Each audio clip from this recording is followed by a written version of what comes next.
We are back for Brews and Bets. A 2-week hiatus. I guess 2 weeks ago we weren't around, and last week we couldn't get together. So I'm back with the normal crew. My friend from Ty, where are you right now? You still in Sacramento? I'm still in Sacramento for All right, another so he'll be in month or Vegas so. soon, right? Yeah, I think right after the Anaheim card, I'll probably be down there. And our local Michigan guy, CG, how we doing? Doing very well. Coming off a couple impressive weeks, doing good with the bets, and getting ready to go on vacation. So pumped where up. you going? So on Friday, I have a wedding for a friend that I think I told you about him. He's in that reality show, Vanderpump. Yeah. So he's getting married in Lexington, Kentucky on Friday. I'm going down there. Then I'm coming back on Sunday. I'll be there for less than 48 hours, pick up the kids. Then we're going on a family vacation in Canada. Oh, nice. Yeah. So, CG, we're going to throw this right back to you. We talked a little nonsense off air. But you're a big junior, big baby Albini fan. So let us know why. This fight is actually now a pick'em, right? So let us know why Albini is going to beat Maurice Greene. And then I'll tell you why Greene is going to beat Albini. And then Ty can break the tie here. So go ahead. So I'm not a big Junior Albini fan. I think he's better than Maurice Greene. I don't know if you watched The Ultimate Fighter, but on that season, his wins were not very impressive. He beat some short little Polish guy. Then in the finale, he beat Michel Batista, who is a wrestler with no BJJ defense whatsoever. And his fight against Jeff Hughes, I mean, that was the ugliest goddamn fight I've ever seen in my entire life. I mean, Jeff Hughes has no fight IQ whatsoever. He had Greene hurt against the fence and then went for a takedown. And if you watched Mo Greene on that show, he just seemed like a mental midget. He was always in his own head. He's just not somebody that can overcome adversity very well. And I think Junior Albini can put him in some compromised positions. I know Albini's coming off, I think it's a 3-fight losing streak against Arlovsky, Oleinik, and Rosenstruck. Correct. But all of those fighters, in my opinion, are way more impressive than Mo Greene. I think Albini can take Greene down, can rock him on his feet. And I just think Albini has more paths to victory. So I like Albini. All right. CG, how much money did you lose last time when Maurice Greene fought? A lot. Okay, so you're still on tilt, and that's the number one reason why you're down on Mo Greene right now. But I lost a decent amount of money on that fight. I'm not gonna lie. Yeah. I think we both had very similar parlays with unfortunately Mo Greene blew those parlays up. Yes. But the thing that I liked about him is what's his reach advantage in this fight? Is it like 7 or 8 inches? It is 82, 8. Mo Greene has an 82-inch reach, yes. So we got an 8-inch reach advantage, and we also have, since he's 6'7", obviously he's going to have an advantage with his leg reach also. I was impressed with his kicks that last time out, and I was very impressed also with his striking. Whenever they closed the distance, he kind of just threw a straight right down the middle. And I feel like Albini's one path to victory is to be able to push Mo Greene up against the cage here, slow him down, kind of bring him, equal the size discrepancy, and try to take him down. Obviously, as you said. Now, in his last time out, he did get that triangle. I believe it was a triangle, right, on Batista. So that's correct. Greene does have some ground game, and I don't know if he's always been with Factory X, but I know Factory X tweeted something out yesterday, and I was surprised. I actually sent it to you. I don't know if you saw it. That Mo Greene is at Factory X right now. Because he's from Minnesota. So all right, so he's got to be. But with all of that being said, I haven't been impressed with Albini. Haven't been impressed with him at all. I just don't know. Like you just mentioned, more path to victory. I don't think he really has much of a path other than landing a big right hand. And Hughes didn't do that. That was everyone kind of thought Hughes was going to be able to land a big right hand on Mo Greene. And I don't know if that's going to happen with the length. So, CG, I'll throw it back to you before we let Ty break the tie here. No, I think Mo Greene has decent jiu-jitsu when he's going against somebody that has no jiu-jitsu defense whatsoever. Junior Albini, everyone wants to talk about how he was submitted by Alexei Oleinik, but Oleinik has the best Ezekiel choke of all time. Mo Greene will not submit Junior Albini. He's a brown belt. I think Albini took Rosenstruck down a couple times. Mo Greene's primarily a kickboxer. I think he was a professional before he turned MMA fighter. So if Albini gets him to the ground, I think he can work some subs. And I think although Mo Greene's the better kickboxer, I think Albini will have better technical boxing. All right, so Ty, we've silenced you for long enough. What do you think here? Yeah, so you said that Greene is decent on the ground. He's terrible on the ground. He's not a good jiu-jitsu player at all. That triangle choke that he got Batista in was terrible. It was one of the worst triangles I've ever seen. He pretty much just did it on a guy that doesn't know how to defend it. And that being said, I think that Greene holds a pretty clear advantage standing.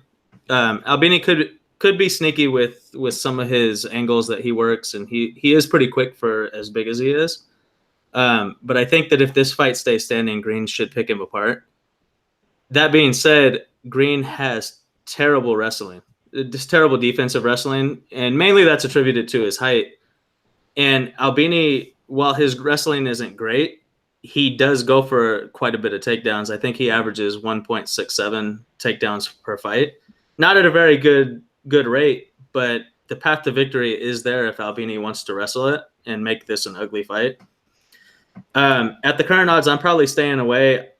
I think that Greene will do enough to keep it standing, and he's going to pick him apart. Not confident on it either way, though.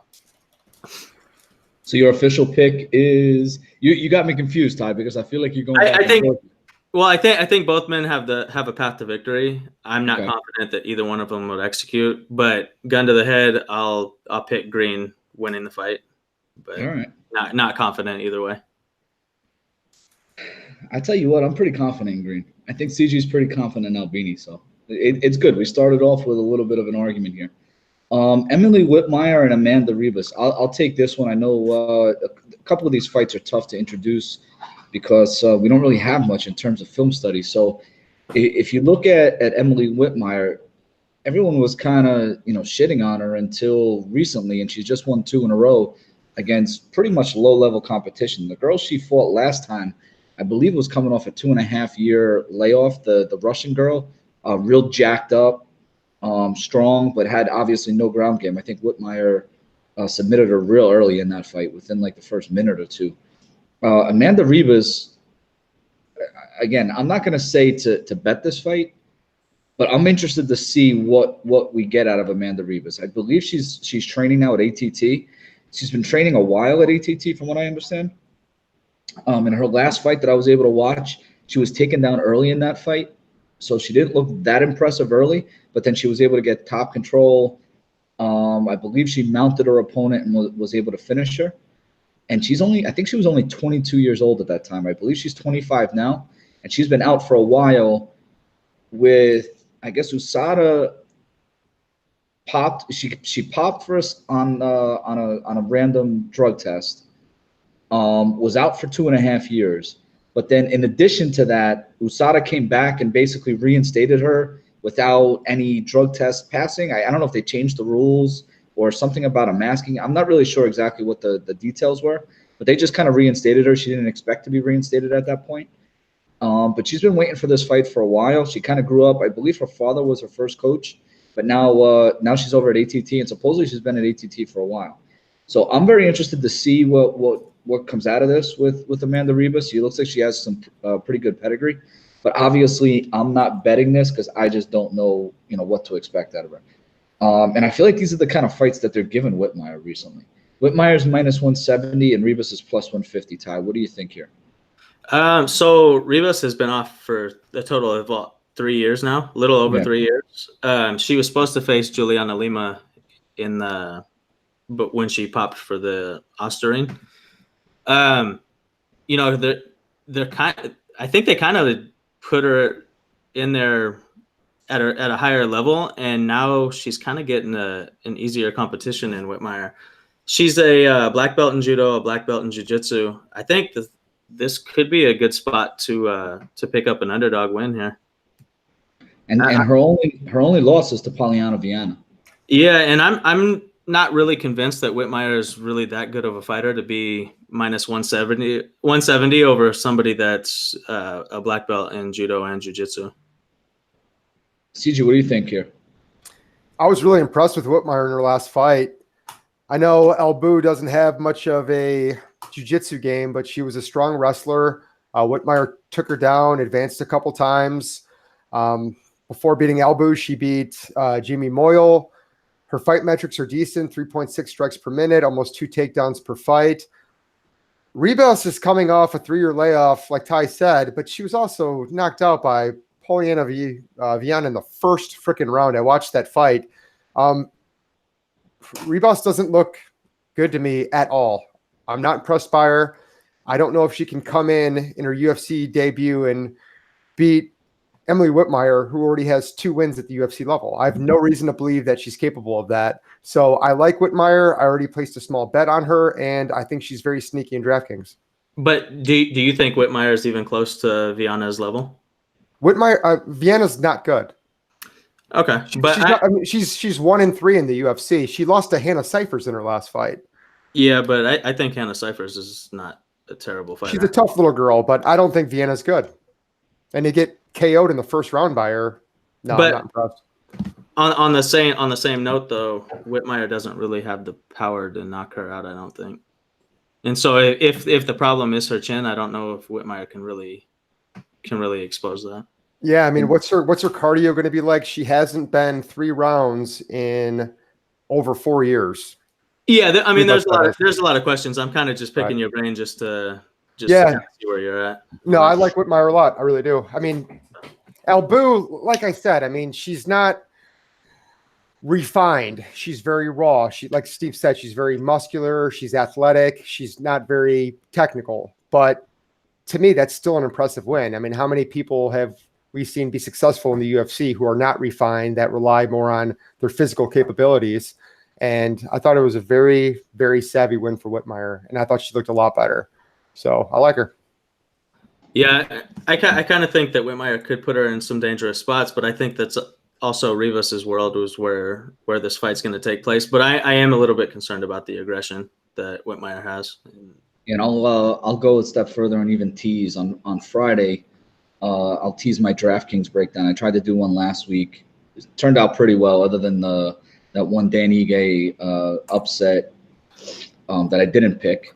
But yeah, Ribas is someone that I'm looking at in cash, and I'll look at Whitmire again in GPPs. But I don't know. I hear what CG's saying. I may just disagree with him on every fight tonight. I don't know. So, CG, why don't you introduce this next fight, bro? You're out for me today.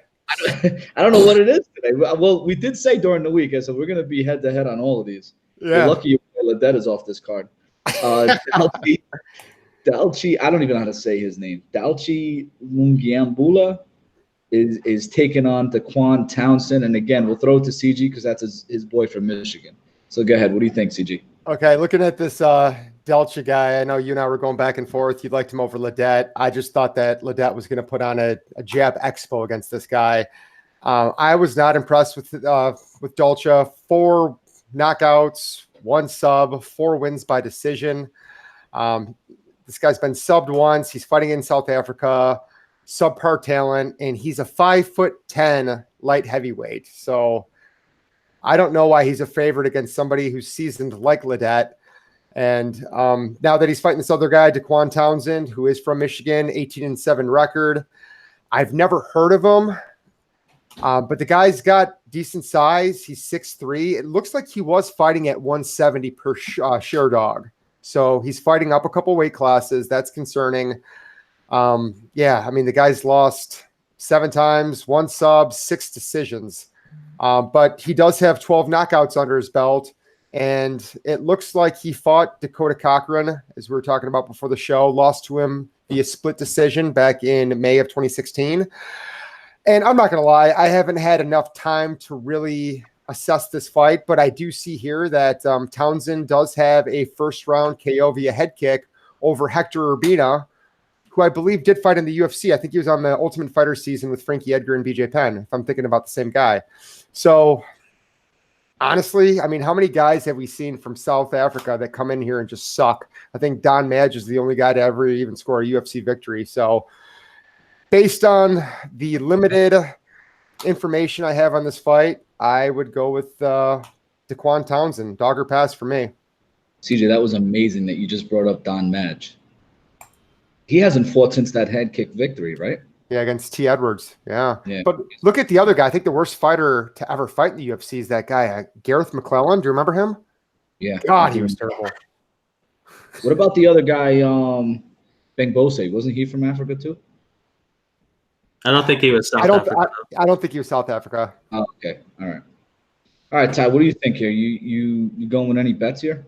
So, I kind of want to take a wait-and-see approach. I haven't done a lot of research on Townsend. We kind of found out a little bit last minute.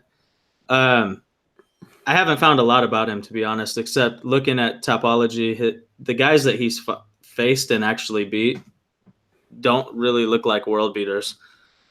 He's coming up a weight class on short notice. It's concerning from the standpoint how he's going to look physically, how he's going to perform, the power level, his cardio. There's a lot of questions with him right now. And on the regional scene, he wasn't that great. That being said, I don't even know how to say this guy's name, but he's the number 1 ranked heavyweight fighter in South Africa, number 2 lightweight fighter. I know that's not saying much, but in ECF, which is the top fighting organization over there, he's the heavyweight and light heavyweight champion, and he's coming back down in weight.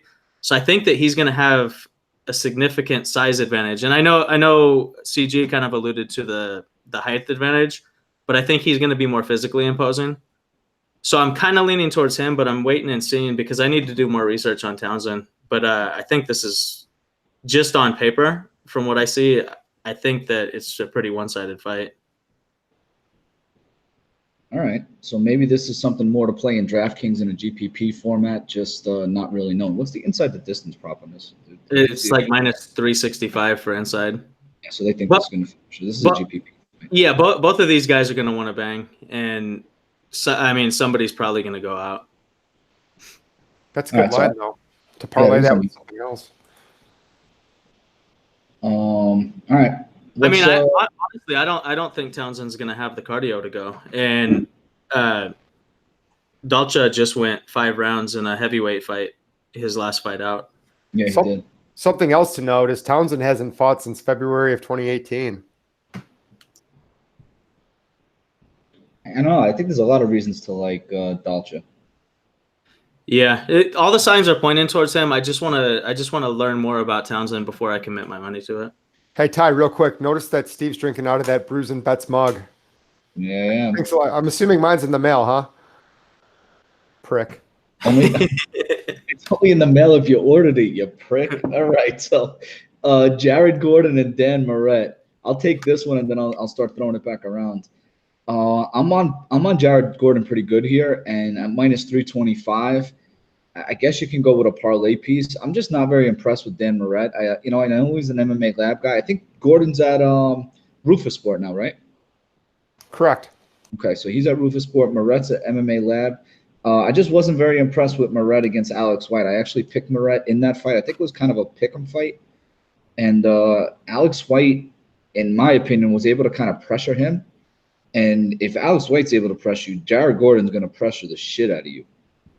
He's gonna get right in your kitchen, push you up against the cage, go for takedowns. He's gonna dirty box. He's gonna dirty everything. So this is a great fight to target on DraftKings. But I'm a big fan of Jared Gordon in this spot, and I think he gets like a late finish because he's not the kind of guy like a one-punch knockout kind of guy.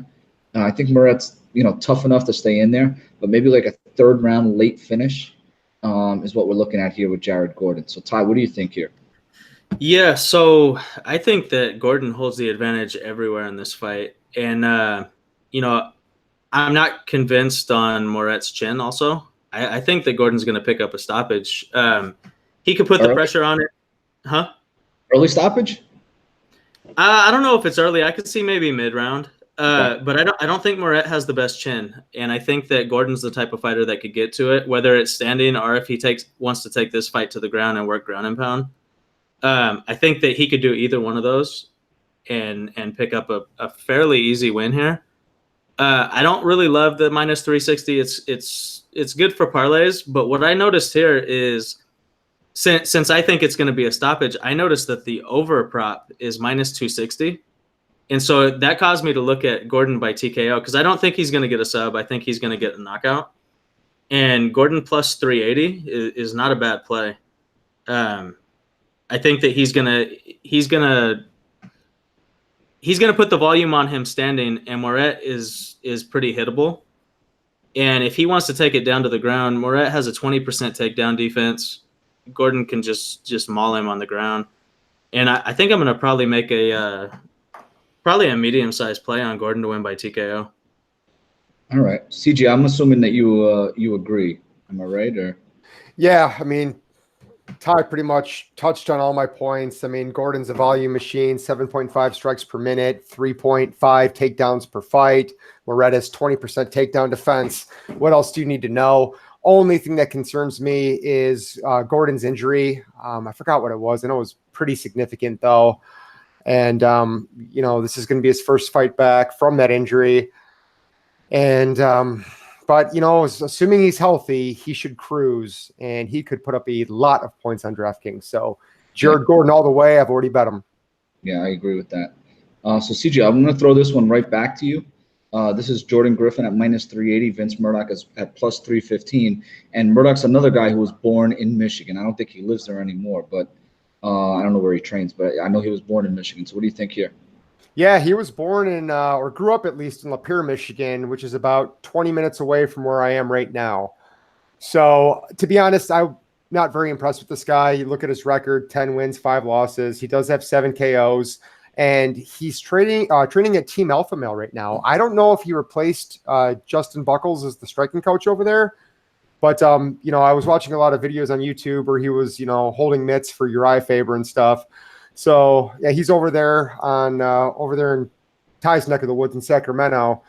But overall, I'm just not impressed with the guy. I think Jordan Griffin was pretty impressive, even in a loss against Ige. So I think he should cruise. I know he's a sizable favorite. He has a good inside the distance line. And, yeah, I think Griffin should cruise, and I think he will score a finish as well. Yeah, I agree, Ty. I think he's better everywhere. I don't want to waste any – Ty, do you agree? We could just go to the next fight? Yeah, I do agree, but I really hope he's not the striking coach at Alpha Male because they're in trouble if that's the case. Because he's a low-volume striker that's not very technical, so I don't really understand that if he is. He'll be a good pad holder. It is your neck of the woods, at least for another month or two. So you could always, stop by the studio, see if Uriah will let you in. I mean, they're pretty open door over there. All right. Yeah.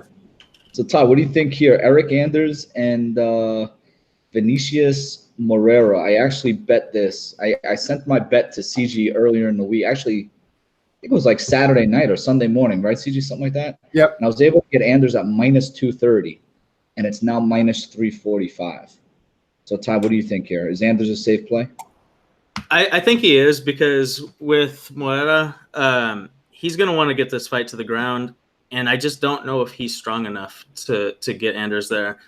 And I know Anders has some cardio issues, but I think that as hard as Moreira is going to work, I just think that Anders is going to kind of take advantage of that late, and I could see him getting a stoppage. For DraftKings, I don't really know if Anders is that good of a play, though. No, I agree with you there. I forget what's the guy's name he fought? It was over last summer that he got him with the late head kick. Like that fight would have scored so low. Oh, Tim Williams. Right? Yeah, it would have scored so low anyway, right? The way that it was, but he was able to get that late finish.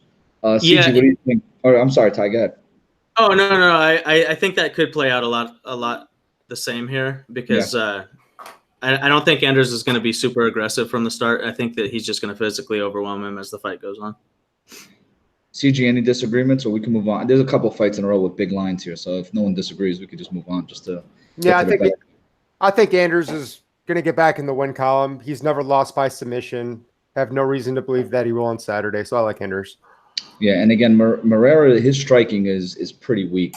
For the most part, if it gets to the ground, that's where he could be dangerous, present some issues for Anders. But overall, if it stays on the feet, I think Anders just picks him apart.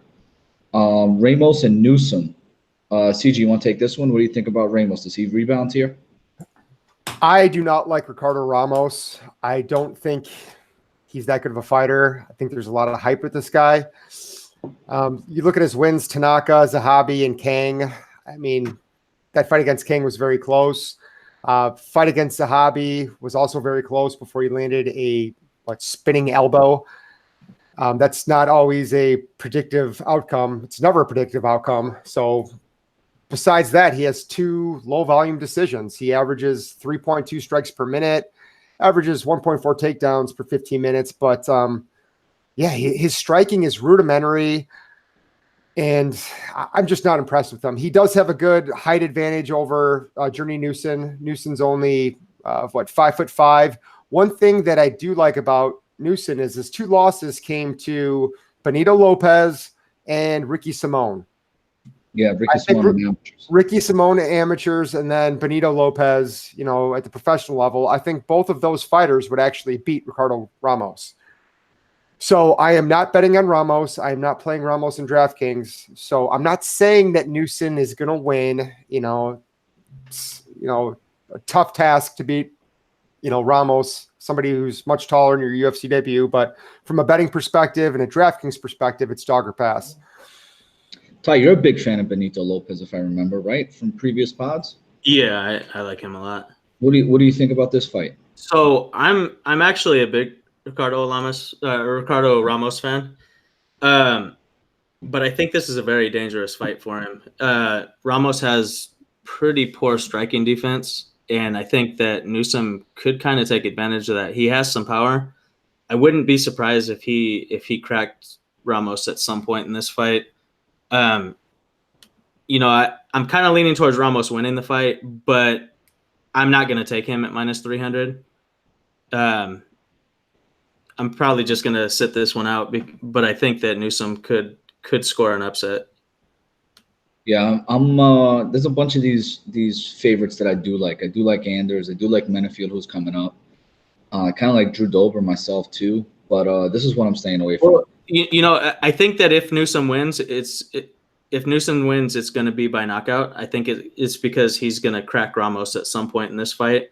And right now, him winning by knockout is plus 760. So if you wanted to go crazy, that's not a bad play if you're siding with the underdog.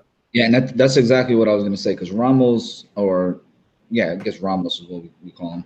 Ramos on the ground is pretty good, right? I think he has like a 2nd degree BJJ black belt. He is, but he's kind of fallen in love with his hands a little bit, and his striking is not good, and he has really bad defense. So if he does that in this fight, I wouldn't be surprised if Newson gets to him. Yeah, and again, plus Newson's 5'5". He's going to be very hard for Ramos to get him down. He's really got to change levels. So, and plus, I mean, Ramos, he's never landed more than 54 significant strikes in a fight. He was outstruck by Kang, 65-54. He was outstruck by Zahabi. Ramos is very overrated. There's a lot of hype with this guy. I don't know if it was because he was on Dana White's looking for a fight, but Ramos is not good. I think he has a pretty good jiu-jitsu pedigree. Yeah, he does. But again, this is a fight that I'm staying away from Ramos in parlays and stuff. This could be a parlay buster. Guys that I do like, I like Gordon, I like Griffin, I like Anders that we've talked about, all right? If you want to throw them in a parlay, maybe the 3 of them, you may be able to get plus money or something like that. Alonzo, Menifield, and Paul Craig. Menifield is -300. Paul Craig is plus 250. I've already bet this fight, so I will be the one to introduce this. I think I got it. CJ, I don't know what I sent you. I think I got it like plus 240 or 245. I'm sorry, -240, -245, something like that. Yeah. I put him in a parlay with Anders last week, and I just think that Paul Craig, he kind of gets himself into advantageous positions because he just kind of lays on his back and guys go to the ground with him. And I just don't think that Menifield, he's I believe he's a Fortis MMA guy. So I do not think that Coach Said is going to allow him to go to the ground with Paul Craig. He's going to keep this on the feet. Paul Craig will throw some spinning stuff. He'll throw some punches. But you can just tell he kind of shells up when you start throwing punches back at him. And again, the last guy that he fought, Paul Craig, wasn't he a Fortis MMA guy too? Yes. Kennedy? Wasn't Kennedy a Fortis MMA? So I think that Menifield knows exactly what he should and should not be doing in this fight. So I'm going to go Menifield by knockout here, KO, TKO. And he looked good, in his previous fights. So CG, what do you think here? I'm in agreement. I like Menifield a lot. Guy's built like a tank. I feel bad for Paul Craig. They keep on feeding him these prospects, but he's beating a lot of them, and he's beating them by using his triangle, his armbar. I don't think Menifield is going to be an idiot like Kennedy and jump in his guard. I mean, that wasn't very wise. I don't know why he would ever do that. But, I think Menifield's going to be able to take it standing. Menifield was put in some compromised positions in his last fight. He was able to get to his feet, evade the submission. And the guy has so much power. I believe he has 8 wins. I want to say 7 by knockout, 1 by submission. Paul Craig will not be able to absorb that power. I think Craig's going to get knocked out. I have Menifield in a couple parlays that I'll talk about later, but I love Menifield in the spot. All right, so we're in agreement. Ty, agree, disagree? We can get on to the next fight if you're good with that. So I think this goes one of two ways. Either Menifield's going to come out and just be so physically imposing that he's going to dominate. I could see a quick knockout. But my concern is if this fight does end up on the ground, Menifield, he makes a lot of mistakes on the ground. And Craig's the type of fighter that could take advantage of that. And so that's really my only concern. But I don't think that Craig really has many ways to get this fight to the ground. So I don't know. I think Menifield, but I am reserved on it a little bit just because if it winds up in grappling, I think that he's in big trouble. Yeah, and that Paul Craig Kennedy fight, I believe, was at UFC Philly. I was at that fight. I was ringside for that. But I agree. There's no reason for him to go to the ground. So one concern about Menifield is he's never seen the third round ever, and he's very muscular, lots of lactic acid. Hopefully he has the cardio in case, Craig, is able to get in round 3. See, that's another thing. When I think of this fight, I think that Menifield's just going to come out, be aggressive, and starch him. But if Craig can get a clinch and get him up against the cage, if he gets a trip takedown on an off chance, I think that he could rack up the submission here because Menifield is pretty terrible on the ground. I know he has the submission on him, but defensively he makes a lot of mistakes that somebody like Craig can capitalize on. Yeah, so maybe a GPP play in DraftKings. Yeah, I mean, I wouldn't go crazy with it because I do think Menifield's going to have the advantage. It's just one concern of mine before going all in on Menifield. All right, Ty, let's throw this one to you. Drew Dober and Marco Polo Reyes. I know Polo Reyes, I think you were high on him on one of his last 2 fights, right? Pretty sure you picked him. What do you think here? Does he get over the top with Dober? Is this at 170 pounds? 155, it should be. Is this at 155? Okay, yeah. Dober's back down to 155. What do you think, Ty? You know what? Throw it to CG real quick. My computer's freezing up. All right. Go ahead, CG. What do you think here? So I think Dober's made some improvements, but I still don't like him enough to bet him. You look at his last 3 wins, Berkman, Frank Camacho, and I'm still not sure that he won that Frank Camacho fight, and John Tuck. He lost Dariush in his last fight with a very poor fight IQ, wanted to grapple with Dariush, which is not very wise. So Polo Reyes, the one thing that he has is power in his hands and volume. I got 6.1 strikes per minute. Dober should win the fight, especially if he has a smart game plan, which is taking Reyes to the ground, because Reyes is, 38% takedown defense. If he was smart, he would just cruise his way to a grappling-based decision, but I could picture Dober trying to get cute in this fight and slug it out. And if you slug it out with Polo Reyes, you could very easily get knocked out. So at his line, I'm not betting Dober. I'm not playing Dober in DraftKings because there's so many other guys at that 9,000 range that I like. So dog or pass, really. I mean, Reyes, he's going to be a GPP punt, but I'm not going to bet him. Very interesting. So, CG, I was going to say the same things that you were going to say, that you just said, but I come to the complete opposite conclusion. I think that Dober is going to win for all of those reasons. That Reyes is going to be good on the feet. That's where he wants to keep the fight.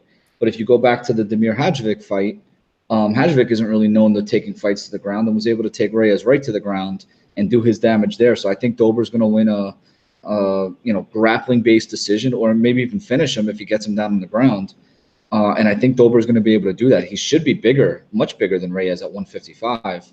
I wasn't sure if it was 155 or 170. I didn't know what Reyes was going up. But if this is at 155, which you said it is, I think Dober's going to be bigger. He's going to be faster, and he's going to have the weight advantage to use that grappling-based game plan. So, and again, you just said against who was Dober's last fight against? Dariush. Against Dariush, he tried to grapple, and I think he's going to use the same game plan here. Yeah. So one of the reasons my computer was freezing up, I was trying to transition to Dober's wrestling stats, and he's only has 2 takedowns in his last 6 fights, which is a little bit concerning because I think that's really his only path to victory. If he stands up with Reyes, I think he's going to get knocked out. And so right now the current line is at minus 335. I can't stand behind Dober doing much in this fight at minus 335. I'm in agreement with CG. It's either dog or pass. Okay. From a better perspective, I could say, well, I'm picking Dober. I'm not going to bet it. He's actually not somebody I recommend. If you could guarantee me that Dober was going to grapple, then yes, all day. But Dober doesn't always have the best fight IQ. I mean, I can't guarantee that, but I think that Dober should grapple. Yeah. You know what I mean? So I do agree with you there, but I don't know. Well, we definitely know that what he should do, but 2 takedowns in your last 6 fights, I mean, it's kind of hard to see if he's going to revert back to his wrestling or if he's just trying to stand up now. No, I agree with you. I totally agree with you there. This next fight, I'm going to take this one because I have a hunch here. I like Vince Pichel in this fight. And the reason I do is I remember that Gregor Gillespie fight, and everybody knows Gillespie is a beast with his takedowns and ground control. And I just don't think that Roosevelt Roberts is going to be able to really put himself in that advantageous position against Pichel. I could be wrong here, but I really liked how Pichel was able to fend off Gillespie for get into that second round. I think that he's going to be able to strike with Roberts, and I don't think that Roberts is the takedown expert that Gillespie is. I think he's going to be fine staying on his feet and striking with Pichel, and I think that's where it's a much more even fight. Again, Roberts has a nasty guillotine choke. He's got his submission upside, but I don't like the minus 265 at all. I kind of like Pichel here, so I would say this one is my dog or pass. And I kind of like Pichel in DraftKings. So anybody who wants my DraftKings breakdown, come back on Friday, and I'll put everything in terms of a DraftKings perspective. CG, what do you think here? Believe it or not, we are finally in agreement. Here we go. So I've never lost more money betting MMA than I have with frickin' Roosevelt Roberts. I was very confident in him getting the finish in his last fight against Thomas Gifford. With Gifford, if you did any research on the guy, you knew what to do. Like, don't put him in a position where he can armbar you or hit you with a triangle choke. And Roberts was lighting him up on the feet, and then he kept on taking Gifford down. And it was like the entire fight, he wasn't doing much. He was defending arm bars and triangle chokes, and he almost got caught a couple times. So that tells me that Roberts has a terrible fight IQ. Yeah, he won the fight, but he was not impressive. And the fight before that, Horcher just gave Roberts his neck. So when you look at those 2 wins, they're not impressive. Then you look at Vince Pichel. I mean, the fact that he was even able to take Gillespie in round 2 is impressive. But then he was on a 4-fight win streak and beating Joaquin Silva. That's an impressive win in my book. So you look at Pichel's fight metrics, 3.1 strikes per minute. Not the best, but he does have some power. But 4.3 takedowns per 15 minutes. This is going to be Roosevelt Roberts, toughest fight by far. I think the line is wide. I'm not completely confident that Pachel's going to win the fight, but there's no way I'm betting Roberts. So I'm with you, dog or pass. And I do like Pachel on DraftKings. And again, Ty, I'll throw it to you, but just look at Pachel's losses. Gillespie, Kabalov, who hadn't lost in a long time, right? He had like a ton of wins in a row before he lost his last time out.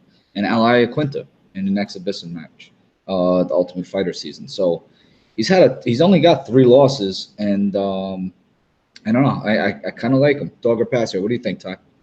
I actually like Roosevelt Roberts a lot in this fight. I think that he has the tools to have the advantage in this, but I think we're ignoring the fact that Pinchel is coming off a 1-year absence due to a motorcycle accident.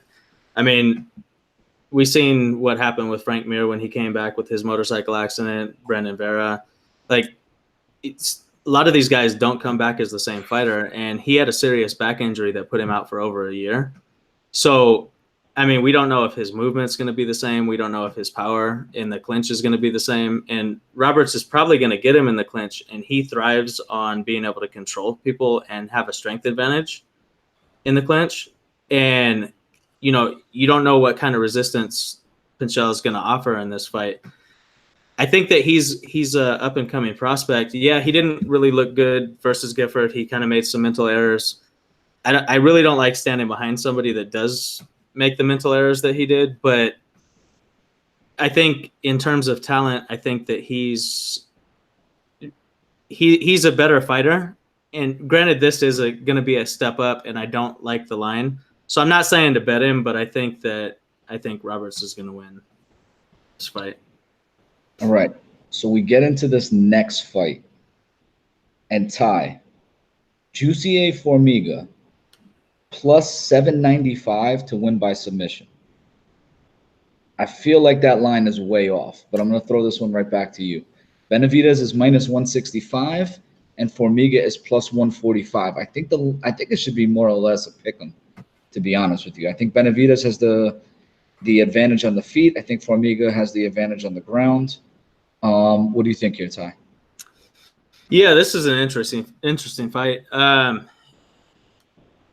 Is that fight before the Maia and Martin fight, or did we skip over that one? I'm seeing it both ways. Yeah, I don't know if we could talk about the Formiga and Benavidez. Well, right now they have it as the co-main on Tapology, so I may have went out of order there. I'm looking at best fight odds. So yeah, I am too. Yeah, so when they fought before, it was a pretty quick knockout. I think 3 minutes in. But that was when was that, in 2004? It was 2013. 13. Both fighters have improved since then, I believe. I kind of am leaning towards Formiga improving a little bit more. Going into last fight, everybody thought Benavidez has kind of hit the wall in his career. He looked impressive in his last one. I'm just not convinced that he's all the way back. I'm siding with Formiga. I don't know if he can lock up the submission because Benavidez is pretty quick and sneaky. I'm kind of leaning towards Formiga winning a decision here. I don't know if I'm going to play this fight. It's right now you could get Formiga at plus 145. Mm-hmm. Man, I expected it to be a little bit closer. I might actually make a small play on Formiga, but not really confident on it. It's going to be a fun fight, though. Man, when Formiga takes your back, you're like a fish out of water, it seems. Yeah, but Benavidez is pretty well versed in getting out of those type of positions. Yeah, no, you're right. CG, what do you think here? Formiga's been looking great, coming off a 4-fight win streak. Just such a low volume striker at 1.4 strikes per minute. I can't get behind him. If Benavidez can keep it standing, he has the better volume. He has the better power. Benavidez in 32 professional fights has never been subbed. I don't think Formiga can do it. I like Benavidez to beat Formiga not once but twice. Give me jiu-jitsu. I've already placed a small bet on this, and I think Benavidez is actually pretty sneaky on DraftKings because I don't think he's going to be very highly owned. I 100%. I think he's sneaky on DraftKings because I think a lot of people are going to be on Formiga at that price. I know Ty doesn't really want to talk DraftKings, but more or less where my head's at. No, I mean, I haven't made a lot of lineups yet. All right. So CG, let me throw you this next fight because I know that Ty is not a big fan of Rocco Martin. Demian Maia and Anthony Rocco Martin. I'm pretty sure he kind of hates Rocco Martin, to be honest with you. So Demian Maia and Anthony Rocco Martin. What do you think here, CG? I get it. Who just changes their name like midway through their career? But wasn't it his middle name or no? Yeah, no, it is. But okay. Apparently he doesn't even want to go by Anthony Martin. He just wants to go by Rocco Martin. But ever since moving to welterweight, he's on a 4-fight win streak. I do think it comes to an end on Saturday. But I'll tell you what, a lot of people are on Rocco Martin that I'm listening to. I just, when in doubt, I usually follow the data. I get it. Maia's old, but look at Maia's track record. He typically only loses to Division I All-American wrestlers with excellent takedown defense. Rocco Martin has 50% takedown defense. He was taken down 3 times by Sergio Moret in his last fight. Maia is the best jiu-jitsu practitioner the UFC's welterweight division has ever seen. I think Maia's going to go in with a single leg. I don't think Martin's going to be able to defend it. We have no reason to believe that he will be able to defend it. And you look at Rocco Martin's last 4 wins, Nakamura, LaFleur, Jake Matthews, Sergio Moraes. They're not Demian Maia. They're not in that elite league. I know Martin's a black belt in Brazilian Jiu-Jitsu. I know he's been looking great ever since training with the American top team, but I like Demian Maia in the spot. I do. So I like Maia. I've already placed a bet on him. I like him in DraftKings. Demian Maia. Yeah, and again, it's more or less if Maia can get you down, he only needs to get you down once, right? He gets you down once. Not many people get up from that. Ty, what do you think here? So this line is only minus 185 for Maia because people think that Martin's a lot better than he is. Correct. I mean, I was shocked. I expected this around 300. Martin has 50% takedown defense. Maia's just going to keep going for takedowns and takedowns and takedowns. He's not going to let Martin get off on his feet. He's going to get the fight to the ground. And from there, it's only a matter if he wins by submission or decision. And, I mean, yeah, Martin has some submission defense. So I don't know if Maia is going to actually work for the submission or if he's just going to work to control him at this point in his career. But I think this is a very one-sided fight. And minus 185, I'm going to be betting heavy on that. Yeah, I'm on Demian Maia too. So, CJ, I got a pretty important question for you. Let's just say Anthony Rocco Martin marries Kayla Harrison. Does he change his name to Rocco Harrison? Who knows? He's such a goddamn weirdo. I would not be surprised. I heard there's trouble in paradise. I don't know. We'll see what happens. The main event. Ty, let's go to you for this main event. My pick is Demian Maia too, by the way, but I'm just going to repeat what you guys said, so I just go on to this main event. So Francis Ngannou and Junior Dos Santos. Ty, I'll throw it to you. I guess it's pretty straightforward, right? One of these guys, and Francis Ngannou is not going to come out of character, I don't think. The question is Junior Dos Santos going to come out of character? Because, again, he's more or less a boxer, but we know that is a very dangerous way to fight Francis Ngannou. So, Ty, what do you think here? Yeah, I mean, I think this could be actually a pretty boring fight, to be honest. I know a lot of people are excited about this, but I think both guys are going to want to counter. We've seen in the past that Ngannou doesn't want to do anything but counter. he's not aggressive when he's not fighting a guy that wants to engage. I think that Dos Santos is eventually going to come forward, and he's going to put himself in danger, and I think Ngannou is going to sleep him. Okay. CG, what do you think? I'm in agreement. I don't think JDS can evade Ngannou for 5 full rounds. It's going to be a striking contest. At some point, JDS is going to be clipped. JDS has been rocked in his last few fights, and when you get rocked by Ngannou, there's no coming back from it. So I like Ngannou by knockout. I like it early in the fight, first 2 rounds. Yeah, I was a little surprised with the Derek Lewis finish, to be honest with you. But Tai Tuivasa almost had him out of there. He had him hurt pretty good in the first round. See, but the difference with that is Tuivasa is very aggressive. Mm-hmm. I don't think Ngannou is going to come forward like that. I think he's going to wait for the counter and make Dos Santos come to him. And I think that Dos Santos will eventually come to him. And I expect probably the first round is going to be pretty boring if he doesn't engage. And then in the second round, Dos Santos will come out and he's going to get knocked out. So, Ty, let me ask you this question then. If you're training Francis Ngannou, right? You're now at this point. You've seen a couple fights. You've seen the Derek Lewis fight where he was scared to pull the trigger. You've seen the Stipe fight where he was put on his back and kind of neutralized. If you're training Francis now, how are you training him? What are you trying to get better from the last fight to this fight? I mean, he looked pretty impressive last fight, but I would work his takedown defense because you've seen versus Stipe. I mean, that was one-sided. It broke his confidence. You keep working that takedown defense, and you want to keep this fight standing. You want to keep all of his future fights standing. You know that he's at this point in his career, he's not going to learn much off the ground. So you keep him standing, and he's always dangerous. If he fights somebody like Stipe again and has the takedown defense, now Stipe has to engage with him on the feet. It's a whole different fight.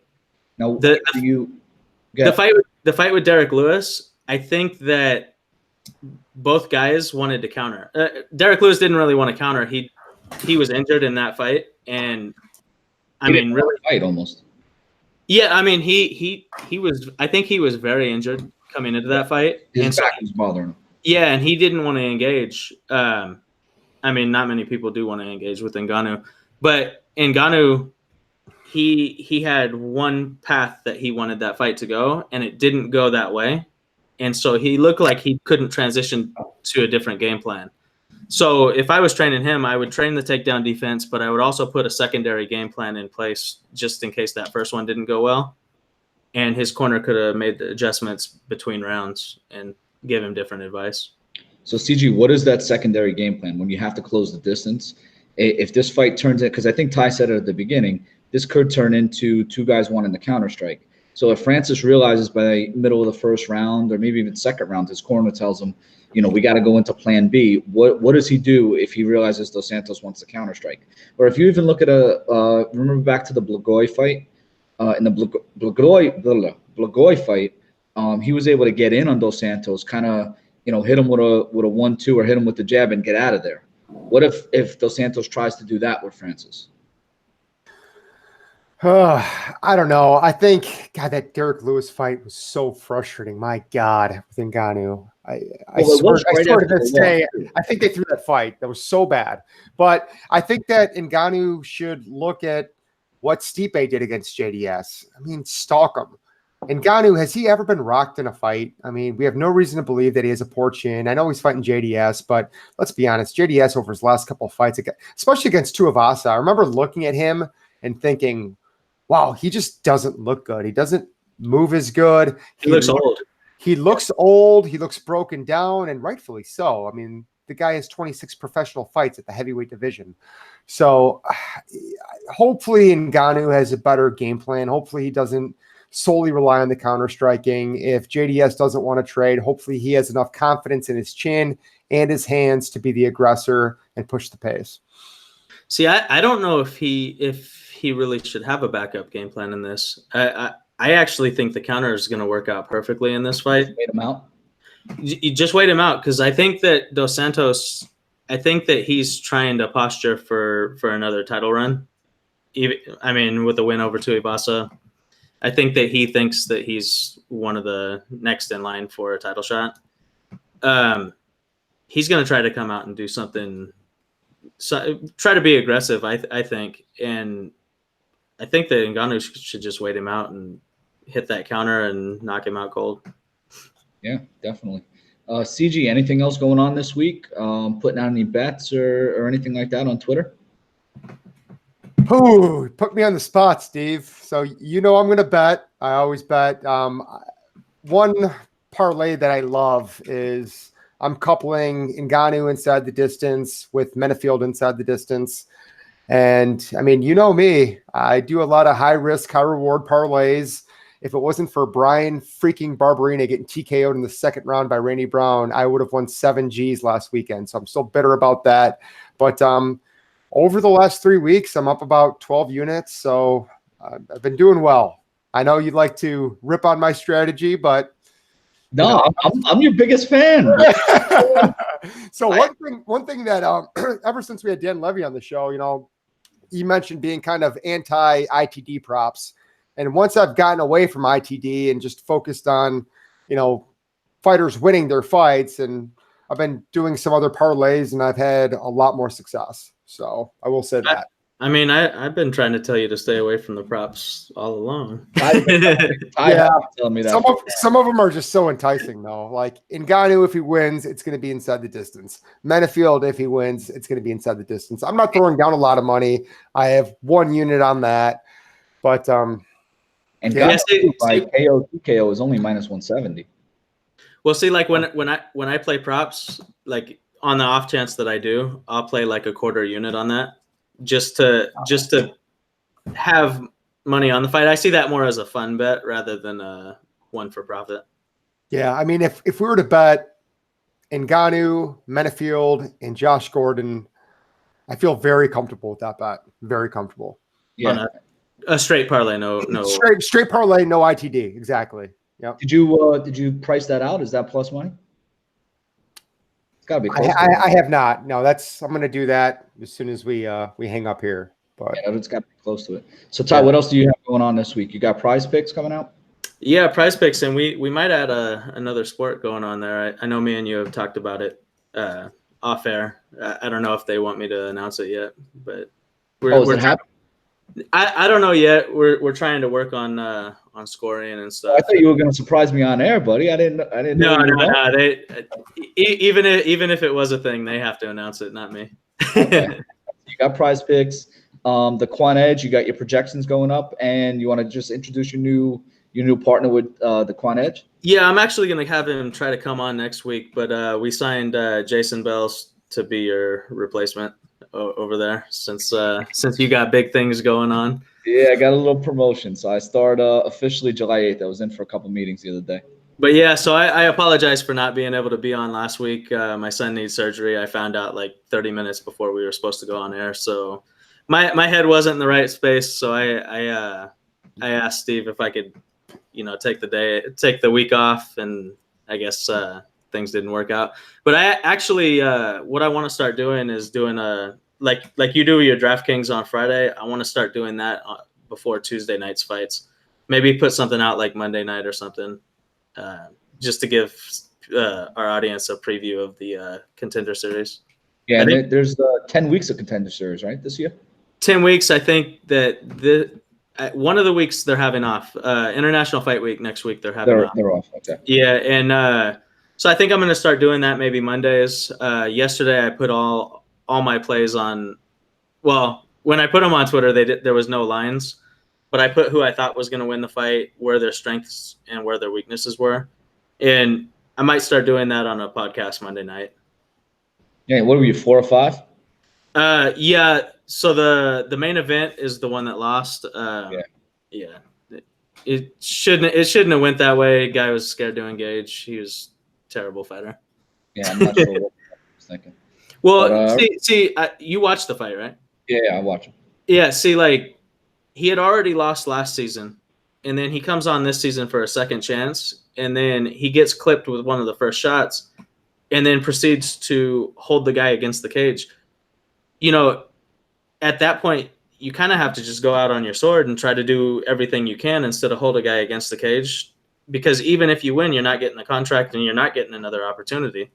So he tried to get him down. He really couldn't get him down. And the thing that just annoyed me is you obviously, CJ, did you watch the fights last night? Watched some of them, yeah. All right, so that main event fight, Ty, if you remember, right before the fight, they put up kind of a brief little 5 characteristic, visual.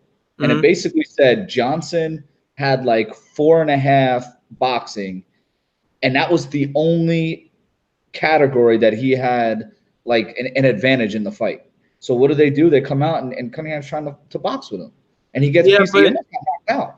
But no, he should have had the boxing advantage too. Not the boxing, but the striking advantage. If he was going to work his kicks, but he just went toe to toe and tried to brawl with somebody that took years off MMA to be a bare knuckle boxer. Right. And I mean, it was just a stupid game plan. And he didn't make any adjustments. His adjustments were just lay against the cage and expect a decision win. I mean, I'm glad he lost. He's not going to ever get a contract. Yeah, with that, he just doesn't deserve it. All right, so Friday, I'll do my DraftKings breakdown again on Friday, and Ty will be on the lookout for Ty's Dana White Tuesday Night Contender Series preview for next week. All right, good luck this week with your bet.